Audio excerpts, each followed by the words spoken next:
এবার এসএসসি মামলায় বড় নির্দেশের কথা আরেকবার আপনাদের জানাবো, যেখানে বিচারপতি অমৃতা সিনহা বলেছেন যে নতুন প্রক্রিয়ায় নিয়োগ পেলেও তার ভবিষ্যৎ নির্ভর করবে মামলার ওপর।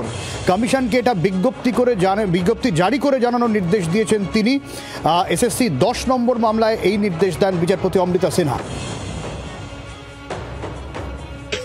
একটা স্কুল সার্ভিস কমিশনকে একটা নোটিশ ইস্যু করে জানাতে যে এই যে রিক্রুটমেন্ট প্রসেস যারা পার্টিসিপেট করছে এবং যারা যদি এখানে অ্যাপয়েন্টমেন্ট পায় সেখানে কোনো ইকুইটি বা রাইট ক্রিয়েট করবে না, সেটা যেন সবারই নলেজে থাকে যে এই যে যারা যারা যারা পরীক্ষা দিচ্ছে এবং যারা প্যানেলে সিলেক্ট হচ্ছে এবং পরবর্তীকালে হয়তো নিয়োগ পাবে, তাদের ভবিষ্যৎ কিন্তু এই যে মামলা তার যে অর্ডার তার ভিত্তিতেই কিন্তু নির্ধারিত হবে। সেই ক্ষেত্রে যাতে কোনো যাদের এই নিয়োগের ফলে তাদের যেন কোনো ইকুইটি রাইট ক্রিয়েট না হয় তার একটা নোটিশ দিতে বলেছে।